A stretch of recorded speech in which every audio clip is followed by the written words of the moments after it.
Shalom Mbak Zara, selamat pagi. Iya, mari hari ini kita bersiap untuk mendengarkan firman Tuhan. Sebelum nanti kita akan membaca teks yang akan kita bahas, kenapa kita memilih sermon series atau seri khotbah tentang Mazmur. Sudah 2 kali diberitakan bahwa seringkali Mazmur itu ditulis dalam sebuah realita. Mazmur ini adalah kumpulan sajak atau boleh dibilang kitab ini adalah kitab puisi. Dan ini semua ditulis bukan jadi sebuah hal yang ngawang-ngawang, nggak jelas, tapi ditulis dari apa?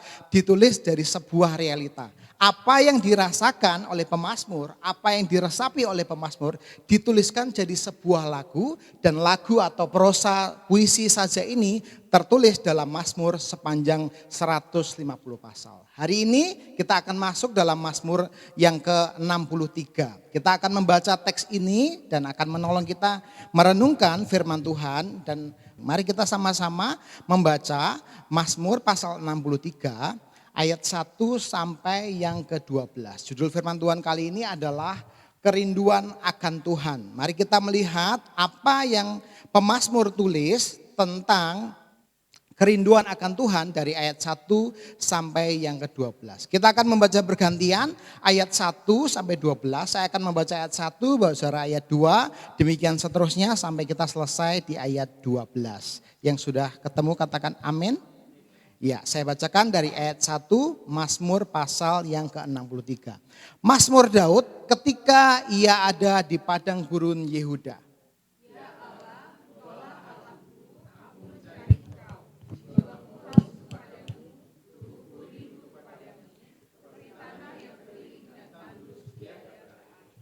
Demikianlah aku memandang kepadamu di tempat kudus sambil melihat kekuatanmu dan kemuliaanmu.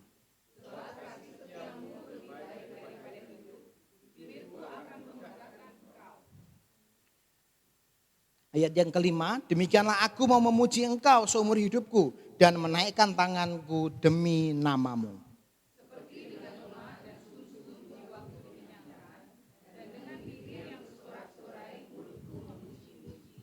Apabila aku ingat kepadamu di tempat tidurku, merenungkan engkau sepanjang kawal malam.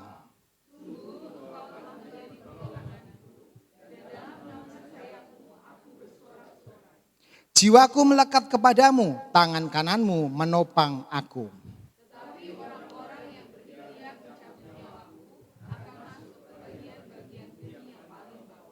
Mereka akan diserahkan kepada kuasa pedang, mereka akan menjadi makanan anjing hutan. Tetapi raja akan bersuka cita di dalam Allah. Setiap orang yang bersumpah demi dia akan bermegah, karena mulut orang-orang yang mengatakan dusta akan disumbat. Amin. Ayat 1 sampai 12 ini adalah Mazmur yang dikarang oleh Daud. Di mana situasinya kita bisa mendapati itu di ayat 1. Ia ada di padang gurun. Situasinya adalah Mazmur ini ditulis bukan dalam istana, bukan dalam rumah yang nyaman, tapi dalam situasi padang gurun. Tetapi yang menarik adalah judul dari bacaan kita dalam Alkitab LAI menjelaskan kerinduan kepada Allah. Ternyata dari ayat 1 sampai 12 kita akan bersama-sama belajar bagaimana kerinduan Daud di dalam situasi di padang gurun tentang Allah. Maka kita akan mengenali kerinduan kita kepada Tuhan di ayat 1 sampai 12. Saya akan membagi khotbah ini menjadi 3 bagian. Kerinduan, pujian, dan jawaban. Bagian yang pertama mari kita perhatikan ayat 1 dan 2 tentang kerinduan. Mazmur Daud ketika ia ada di padang gurun Yehuda. Ya Allah, engkaulah Allahku, aku mencari engkau, jiwaku haus kepadamu, tubuhku rindu kepadamu seperti tanah yang kering dan tandus tiada berair.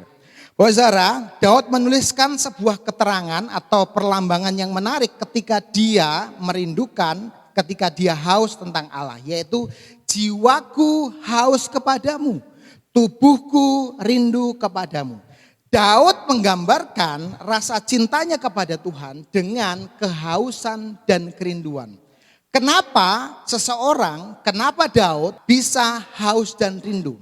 Ada 2 hal. Yang pertama, kenapa kita bisa haus dan kenapa kita bisa rindu akan Tuhan? Karena kita memang diciptakan dari awal untuk punya kerinduan dan punya kehausan akan Tuhan. Ada satu teolog mengatakan bahwa kita diciptakan dengan sebuah lubang di dalam hati kita. Dan lubang itu yang hanya bisa memenuhinya hanya Allah. Jadi dari awal kita diciptakan bahwa kita akan dipenuhi, dipuaskan hanya dengan Allah. Kita diciptakan untuk memuji dan memuliakan Tuhan dan kita dipuaskan oleh Tuhan. Tetapi narasi dunia yang sering kita dengar, aku tidak butuh Tuhan untuk memuaskan hidupku. Aku tidak butuh Tuhan untuk melegakan kerinduanku. Apa yang kita butuhkan? Dunia. Dunia sudah menyediakan banyak hal untuk kamu punya jawaban akan kerinduan. Kamu punya jawaban akan setiap kehausan yang kamu miliki.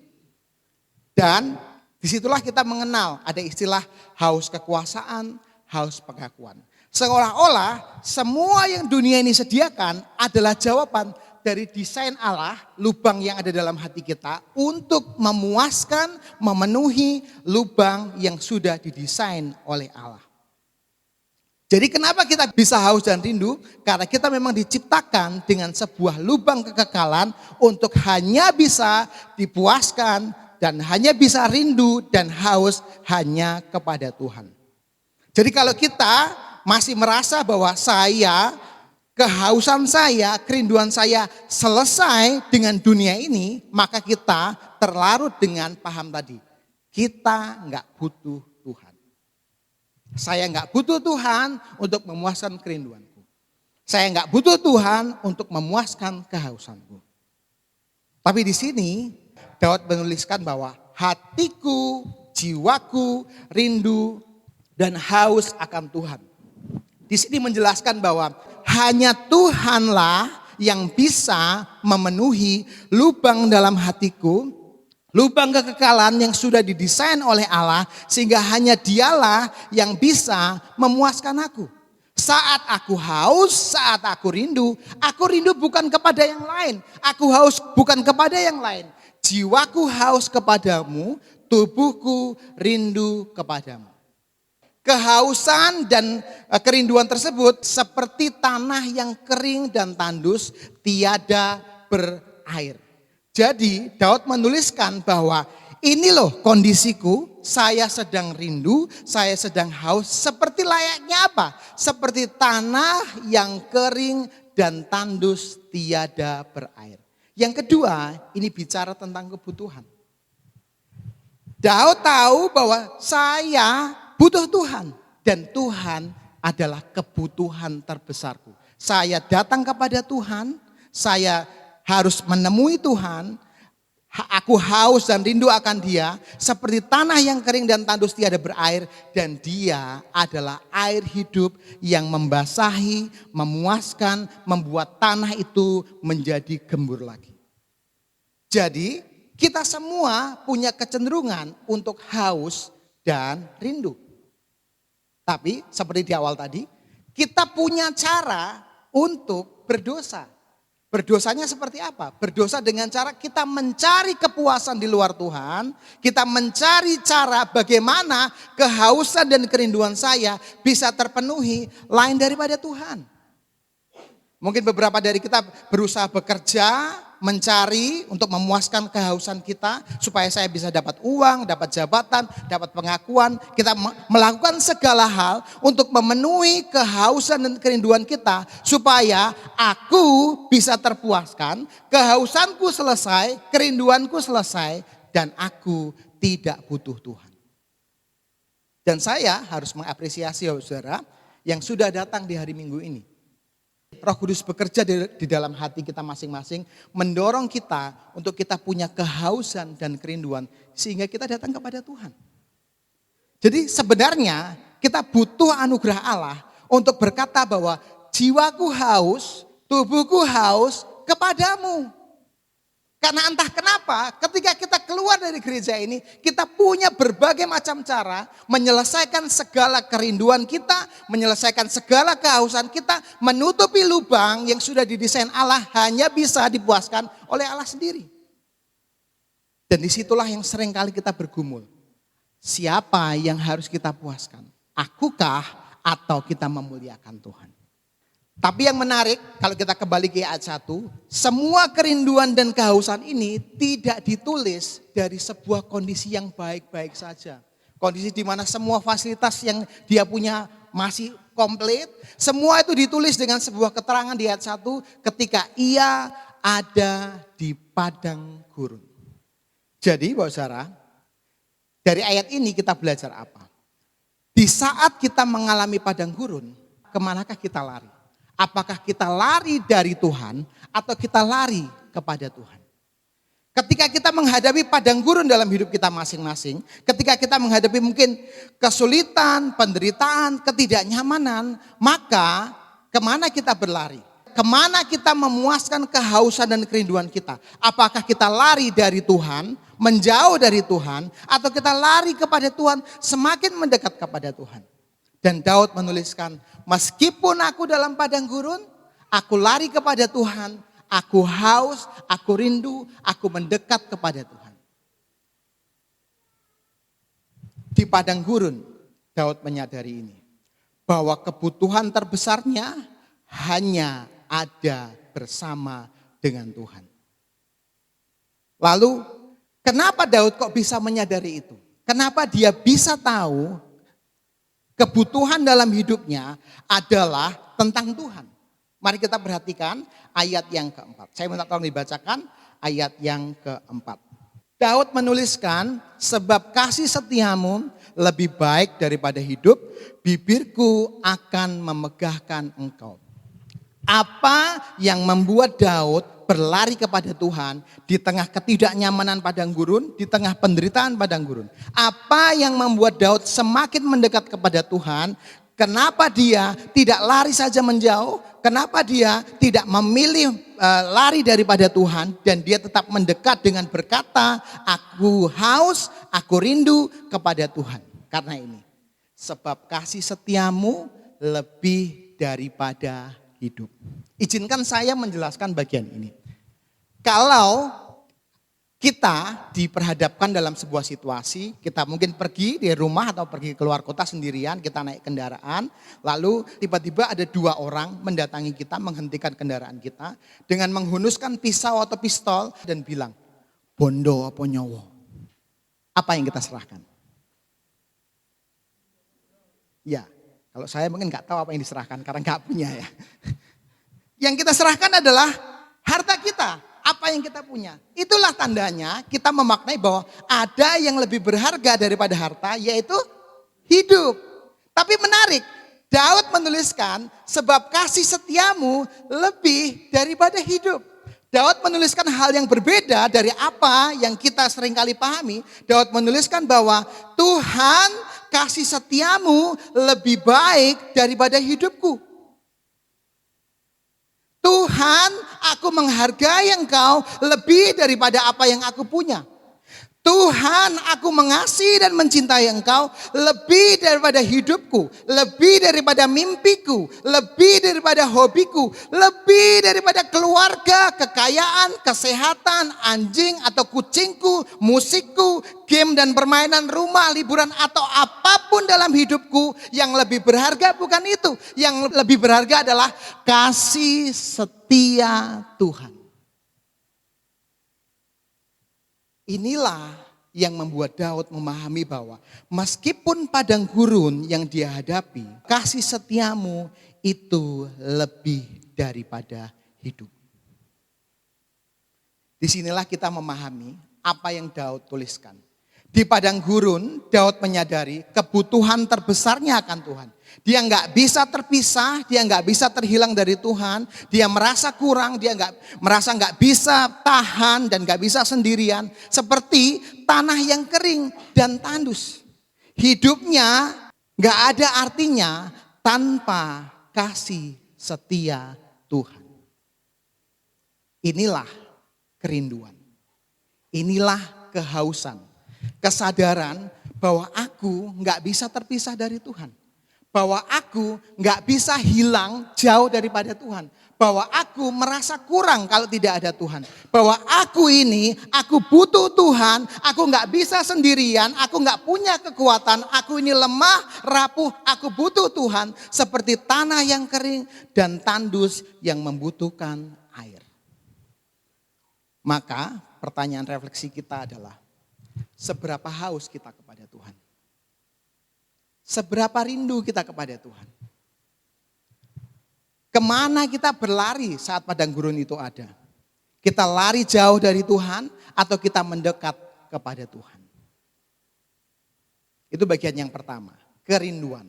Bagian yang kedua, mari kita perhatikan. Bagian yang kedua, habis ya baterainya atau apa? Next. Bagian yang kedua adalah pujian. Mari kita perhatikan ayat 3 sampai yang ke-9. Saya boleh minta tolong dibacakan ayat ini, ayat 3 sampai 9. Demikianlah aku memandang kepadamu tempat kudus, sambil melihat kekuatanmu dan kemuliaanmu. Sebab kasih setiamu lebih baik daripada itu. Bibirku akan memegahkan engkau. Demikianlah aku memuji engkau seumur hidupku dan menaikkan tanganku demi namamu. Seperti dengan lemak dan sumsum jiwaku dikenyangkan, dan dengan bibir yang bersorak-sorai mulutku memuji-muji. Apabila aku ingat kepadamu di tempat tidurku, merenungkan engkau sepanjang kawal malam, sungguh engkau telah menjadi pertolonganku, dan dalam naungan sayapmu aku bersorak-sorai. Jiwaku melekat kepadamu, tangan kananmu menopang aku. Amin. Perhatikan ayat yang kelima. Apa yang Daud tuliskan di ayat yang kelima. Demikianlah aku mau memuji engkau seumur hidupku dan menaikkan tanganku demi namamu. Di tengah segala pergumulan Daud di padang gurun, di mana dia sedang melakukan pelarian, dikejar-kejar oleh musuh. Di dalam situasi itu, dia menuliskan sebuah kerinduan akan Tuhan, menuliskan sebuah kehausan akan Tuhan, bukan hanya sekedar menjelaskan apa yang terjadi dan keinginannya, dia mengatakan ini di ayat 5. Demikianlah aku mau memuji engkau, mau memuji Tuhan seumur hidupku. Apa yang seringkali menghalangi kita memuji Tuhan? Ada pengertian yang salah, kenapa kita harus memuji Tuhan? Apakah Tuhan itu haus pujian? Tuhan itu kurang mulia kalau enggak kita puji. Tuhan itu enggak mulia kalau kita tidak memberikan puji-pujian kepada Dia. Apakah Tuhan itu kurang sehingga kita harus menambahi sesuatu sehingga Tuhan itu begitu mulia dengan pujian kita? Untuk menggambarkan ini, saya ingin menceritakan pengalaman saya menemukan ada satu tempat makan yang saya dan istri temukan di Jogja, tempat makan mie namanya mie Bandung 58. Jadi satu ketika saya dan istri pergi ke Jogja dan cari tempat, jangan ke kafe, biasanya kafe agak mahal harganya yang biasa-biasa aja. Lalu kita cari-cari apa, mie, coba mie. Cari searching di Google, ketemulah ada rating tertinggi itu di daerah Beskalan gitu kan. Lalu kita klik mapnya, kita cari, kita jalan dan masuk sampai di tempat itu, masuk ke depot mie-nya, lalu kita pesan mie-nya di situ. Waktu mie datang, saya sendiri memasukkan mie itu dalam mulut saya, kunyah, 1, 2, 3, enak. Jadi pujian itu datang dari sebuah apa? Keadaan. Mie itu tidak kurang pujian sehingga ini harus dipuji enak. Enggak, memang gitu keadaannya mie-nya. Sehingga kita berkata ini enak.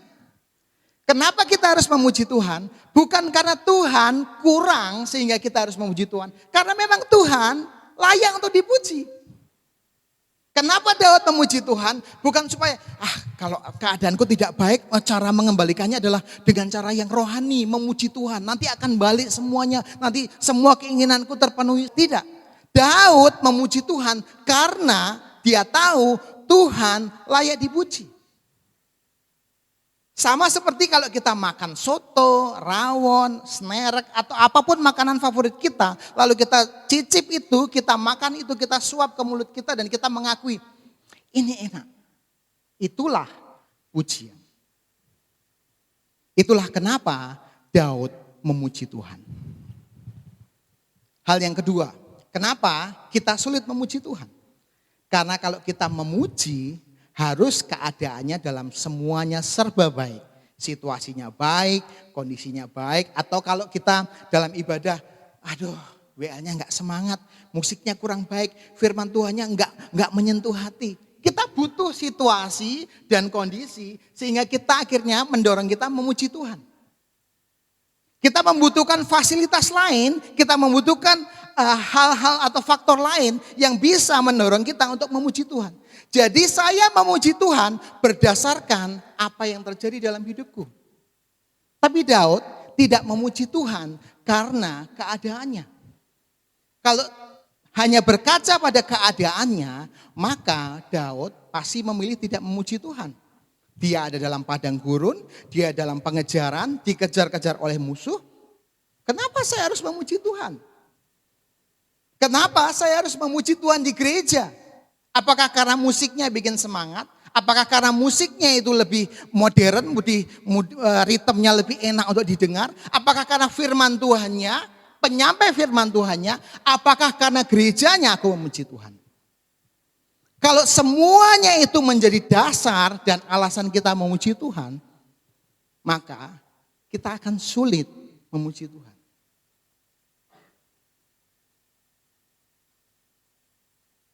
Kita akan kesulitan dalam mengakui bahwa Tuhan itu layak dipuji, dan kita menaikkan tangan kita, menyanyi mungkin, berkata amin, puji Tuhan. Enggak, ngapain saya mengatakan itu semua? Karena keadaannya tidak sedang baik-baik saja. Saya enggak mau memuji Tuhan. Tapi dalam keadaan tersebut, Daud menuliskan di ayat yang ke-7. Ini menolong kita yang mungkin kita berpikir bahwa Tuhan itu harus dipuji. Kalau Tuhan enggak dipuji, dia kurang mulia. Kita harus memuji Tuhan berdasarkan apa yang terjadi dalam hidup kita. Gerejanya, pujiannya, pelayannya, semua kondisi dalam hidup kita. Padang gurun atau apapun itu menjadi alasan untuk kita memuji Tuhan. Apa yang menolong kita untuk memuji Tuhan? Ayat 7 dikatakan, apabila aku ingat kepadamu di tempat tidurku, merenungkan engkau sepanjang kawal malam. Apabila aku ingat kepadamu. Saya rasa pesan ini sudah datang dari 2 minggu sebelumnya. Kita diajak untuk mengingat, kita diajak untuk kembali merenungkan firman Tuhan. Untuk kita bisa memuji Tuhan. Kenapa kita sulit memuji Tuhan? Yang kita renungkan bukan Tuhan. Kondisiku, situasiku, apa yang aku alami bukan Tuhan. Tapi apabila aku ingat keadaanmu di tempat tidurmu, aku merenungkan engkau sepanjang kawal malam. Disitulah ketika dia ingat, dia merenungkan, itulah yang menolong kita untuk memuji Tuhan.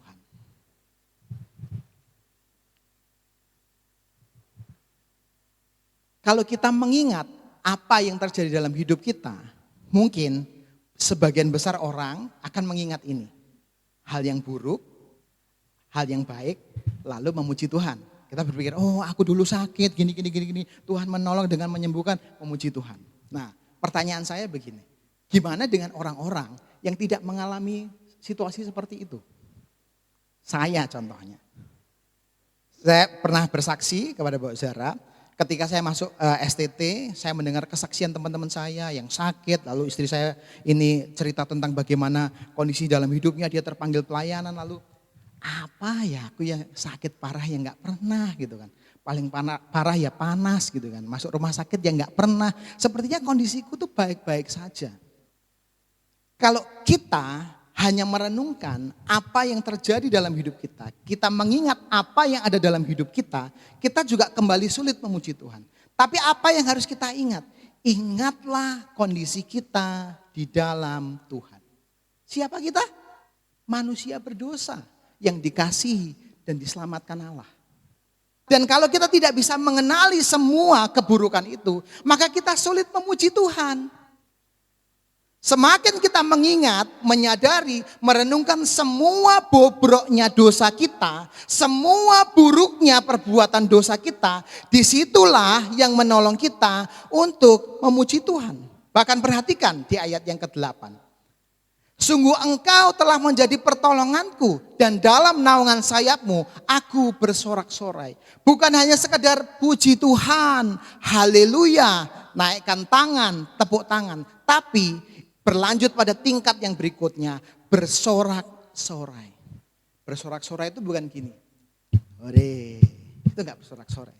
Bersorak-sorai itu haleluya, puji Tuhan. Ketika kita mengingat siapa kita yang adalah orang berdosa, rapuh, tidak sempurna dengan segala kondisi kita masing-masing. Dan kita mengingat betapa kasih setia Tuhan tidak berhenti. Itulah yang menolong kita memuji Tuhan. Bukan uang yang kita punya, bukan fasilitas yang kita nikmati, bukan kondisi yang terjadi dalam hidup kita. Tapi mengingat siapakah saya kalau tanpa Kristus. Siapakah saya kalau tidak dikasihi Tuhan? Itulah yang membuat kita, terima kasih Tuhan, aku bersyukur, aku memuji kebesaran. Maka, mari kita ingat, siapakah kita? Bukan kondisi kita, mungkin kemiskinan kita, ketidakharmonisan keluarga kita, penderitaan dalam hidup kita masing-masing. Kalau kita lebih jauh, siapakah kita? Kita berdosa bukan karena kita melakukan dosa. Kita terlahir dalam keadaan berdosa. Itulah yang mendorong kita apa? Melakukan perbuatan dosa. Punya kebutuhan-kebutuhan untuk memenuhi semua yang kita inginkan. Dan itu membawa kita makin jauh kepada Tuhan. Tapi anugerahnya menjangkau kita, memeluk kita, merengkuh kita. Orang berdosa ini diselamatkan, dikasihi, dan diampuni. Dan disitulah kita mengingat kebaikan Tuhan. Disitulah kita merenungkan kebaikan Tuhan yang tidak pernah berhenti. Dan kita akan berkata, aku mau memuji Tuhan seumur hidupku. Itulah yang membuat dalam setiap sikap hidup kita, dalam doa kita berkata, aku akan memuji Engkau Tuhan seumur hidupku. Daud tidak sedang menceritakan kondisinya sebagai raja, sebagai pemenang sudah mengalahkan Goliat. Kenapa dia lari?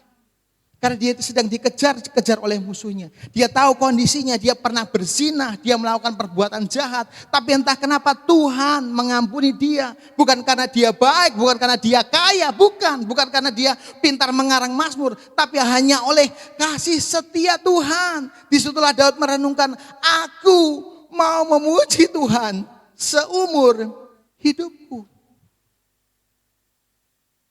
Maka yang menolong kita untuk masuk dalam ibadah, memuji Tuhan, membaca setiap lirik di depan dengan perasaan untuk memuji Tuhan adalah bukan karena WL-nya, bukan karena pemusiknya, bukan karena pengkhotbahnya, bukan karena gerejanya, bukan. Tapi ketika kita mengingat, siapa sih saya? Siapakah saya tanpa Tuhan? Itulah yang membawa kita pada apa? Aku mau memuji Tuhan seumur hidupku.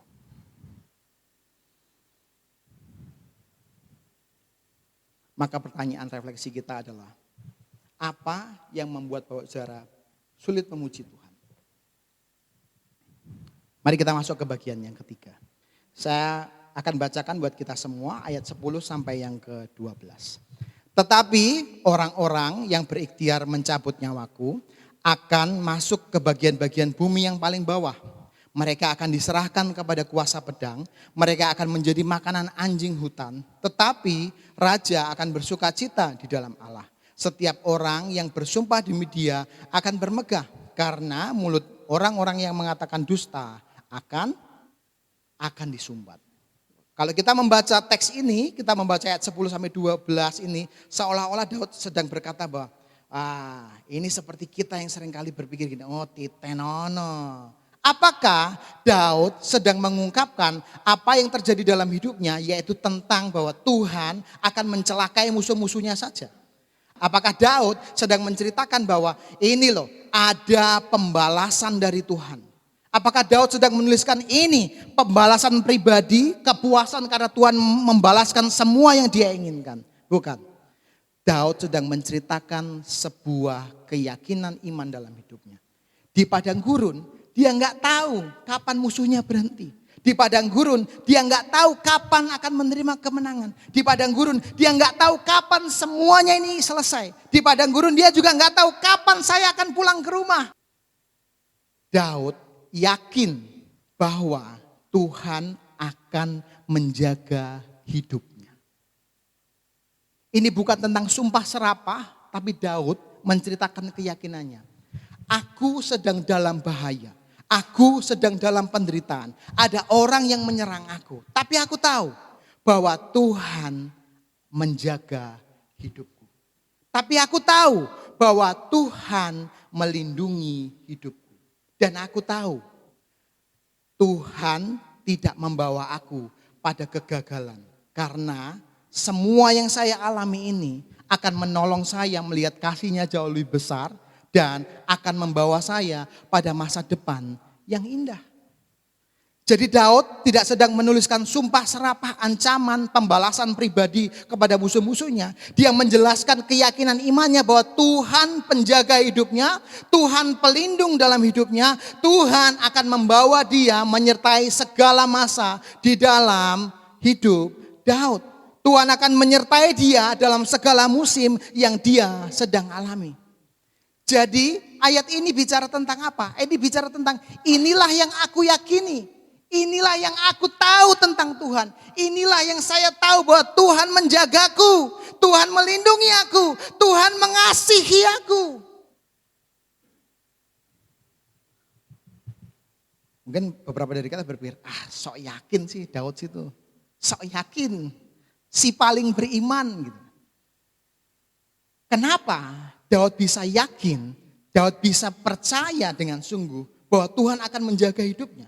Bahwa Tuhan tetap melindungi hidupnya, bahwa Tuhan tetap menyertai segala musim dalam hidupnya. Kuncinya di ayat yang keempat. Apa yang dituliskan oleh Daud di ayat yang keempat? Mari kita baca sama-sama, 1, 2, 3. Sebab kasih setiamu lebih baik daripada hidup. Bibirku akan memegahkan engkau. Daud di dalam masa padang gurun di hidupnya, di dalam pengejaran musuh dalam hidupnya, dia tahu bahwa Allah akan melindungiku, Allah akan menolong hidupku, Allah akan menjaga hidupku karena aku tahu kasih setia Tuhan. Kasih setia Tuhan itu bukan kasih yang memberi apa yang kita butuhkan saja. Kasih yang tidak berhenti dalam hidup orang percaya. Dan inilah yang membuat Daud yakin. Apa yang terjadi, padang gurun yang ada, aku tahu. Tuhan setia menjaga aku. Tuhan setia melindungi aku. Tuhan setia dalam setiap musim hidupku. Tuhan tidak berubah. Itu kan Daud, Mas. Dan saya. Gimana caranya kita yang mungkin bukan pemazmur untuk bisa melihat kasih setia Tuhan? Bagaimana caranya untuk kita bisa melihat kasih setia Tuhan dalam hidup kita masing-masing? Apakah kita mengukur kasih setia Tuhan hanya berdasarkan apa? Saldo dalam rekening kita. Oh, kasih setia Tuhan itu ada kalau saldo rekeningku tidak berubah. Oh, Tuhan itu setia, tidak pernah berhenti mengasihiku kalau penyakitku disembuhkan. Kalau semua kondisi dalam hidupku berubah dan mungkin jauh lebih baik, makin baik, maka itu kasih setia Tuhan. Jika kita mengukur kasih setia Tuhan dari apa yang kita miliki, maka kita akan selalu gagal melihat kasih setia Tuhan. Jika kita hanya mengukur dari apa yang kita rasakan saja, apa kasih setia Tuhan? Mana hidupku gini-gini aja? Mana saya ada dalam padang gurun? Mana saya penyakitku gak sembuh-sembuh? Problem ekonomiku gak selesai? Mana itu kasih setia Tuhan? Maka kita akan selalu gagal merenungkan, melihat kasih setia Tuhan. Itulah kenapa kita sulit untuk memuji Tuhan. Sulit untuk berdoa, sulit untuk datang kepada Tuhan. Bahkan berkata, haus dari mana? Rindu. Aku rindu pacarku aja lah, rindu orang lain aja lah, rindu kepada Tuhan. Enggak. Bagaimana kita bisa melihat kasih setia Tuhan dalam hidup kita? Jika kita mengukur kasih setia Tuhan dari apa yang Yesus Kristus kerjakan di kayu salib buat kita, maka disitulah kita akan melihat kasih setia Tuhan. Di saat Tuhan melayani, mengajar, bertemu dengan banyak orang, memuridkan, dan semua orang bersorak, Hosana, puji Dia, ini Mesias yang kita tunggu-tunggu. Lalu banyak orang itu berkata, salibkan Dia. Pilih mana? Barabas atau Yesus? Barabas, orang jahat itu. Enggak penting Yesus itu. Tuhan dengan setia menanggung penolakan dan penderitaan. Untuk siapa? Untuk kita, orang berdosa. Di dalam penderitaannya, Dia memikul salib, menderita, dihina, ditolak, ditinggalkan banyak orang, sendirian di kayu salib, ditinggalkan oleh Bapa. Hanya untuk siapa? Hanya untuk saya dan Bapak Saudara. Itulah kasih setia Tuhan. Itulah cara Tuhan mengasihi kita. Tidak berdasar prestasi kita, tidak berdasar semua pencapaian kita, tidak berdasar apa yang kita bisa lakukan buat Tuhan, tidak. Tapi itulah kasih anugerah Tuhan yang dicurahkan kepada kita. Maka apa yang menolong kita untuk bisa rindu kepada Tuhan? Apa yang menolong kita untuk kita bisa merasa haus lagi kepada Tuhan? Dengan cara, apakah kita dipuaskan oleh kasih setia Tuhan? Kalau kita bicara kata kerinduan, rindu itu adalah kita menginginkan seseorang yang pernah bersama-sama dengan kita. Ayah saya sudah meninggal, kadang-kala saya rindu. Coba aja ya, kalau Bapak itu masih ada di sini, pasti aku bisa cerita ini, cerita itu, sharing tentang ini, nanya ini. Rindu, seandainya saja. Kerinduan itu ada karena kita pernah bersama-sama lalu terpisah. Nah, bagaimana caranya kita bisa rindu? Pertanyaannya adalah, pernahkah kita puas bersama-sama dengan Tuhan, menikmati kasih setia Tuhan? Kalau belum, ya mungkin itu halangannya kenapa kita nggak rindu. Karena selama ini dalam hidup kita nggak pernah yang namanya puas akan kasih Tuhan. Kita nggak pernah tahu yang namanya dipuaskan oleh kasih setia Tuhan dalam hidup kita masing-masing. Kita inginnya apa? Saya Tuhan, saya Tuhan, saya. Mimpiku, hobiku, kesenanganku, keinginanku, pokoknya semuanya tentang saya. Apa kasih setia Tuhan? Tapi kalau kita tahu, kita mengingat diri kita di dalam Tuhan, kita ini orang berdosa yang harusnya binasa, tapi Tuhan ampuni dan selamatkan. Tuhan bahkan mati untuk hidup kita masing-masing. Disitulah kita melihat, ternyata aku gak baik-baik amat. Gak ada dasar dalam hidupku untuk Tuhan bisa mengasihi aku. Tapi Tuhan selalu datang kepadaku. Dia mengasihi aku dengan setia. Disitulah kita menemukan kepuasan di dalam Tuhan. Dan mungkin buat beberapa dari kita yang pernah mungkin, mari kita ingat lagi. Supaya kita selalu rindu.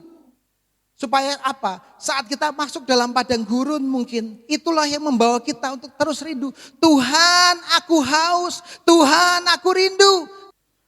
Maka mari kita bertanya dalam hati kita masing-masing. Di saat padang gurun dalam hidup kita, situasi yang tidak mengenakan, tidak nyaman, situasi di mana kita tidak menduga hal itu datang, kemana kita lari? Apakah kita lari dari Tuhan atau kita lari kepada Tuhan? Lalu yang kedua, apa yang seringkali membuat kita sulit? Apakah kita merasa bahwa Tuhan itu kurang dipuji sehingga kita harus memuji Dia? Apakah kita merasa bahwa Tuhan harus memenuhi semua keinginanku dulu baru aku bisa memuji Tuhan? Lalu yang ketiga, apakah kita puas akan kasih setia Tuhan yang Tuhan sudah kerjakan di kayu salib untuk saya dan saudara. Mari kita tutup Alkitab kita. Mari kita datang kepada Tuhan secara pribadi. Ambil waktu teduh 1-2 menit. Renungkan kasih setia Tuhan. Renungkan bagaimana engkau datang kepada Tuhan. Lari jauh atau lari mendekat. Apa yang seringkali membuat pujianmu terasa hambar. Ibadahmu terasa hambar. Doamu terasa hambar. Sehingga kadang membuat kita gak mau memuji Tuhan. Gak mau mendekat kepada Tuhan. Renungkan ulang. Apa itu kasih setia Tuhan dalam hidup. Apakah berdasarkan rupiah yang kita terima. Apakah berdasarkan kenikmatan dan kenyamanan yang kita bisa nikmati. Atau karena cintanya buat kita yang tidak pernah berhenti. Mari kita datang berdoa.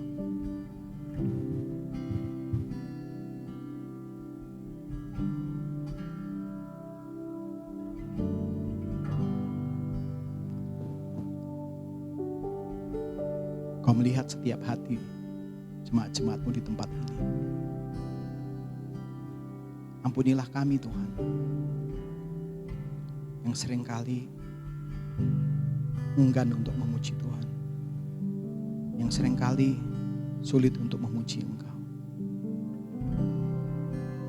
Bahkan kami gak mau Tuhan untuk mendekat kepadamu. Alih-alih rindu dan haus, bahkan kami gak mau dekat sama Tuhan. Karena hidup kami terlalu buruk mungkin. Keinginan kami hancur karena realita-realita yang ada.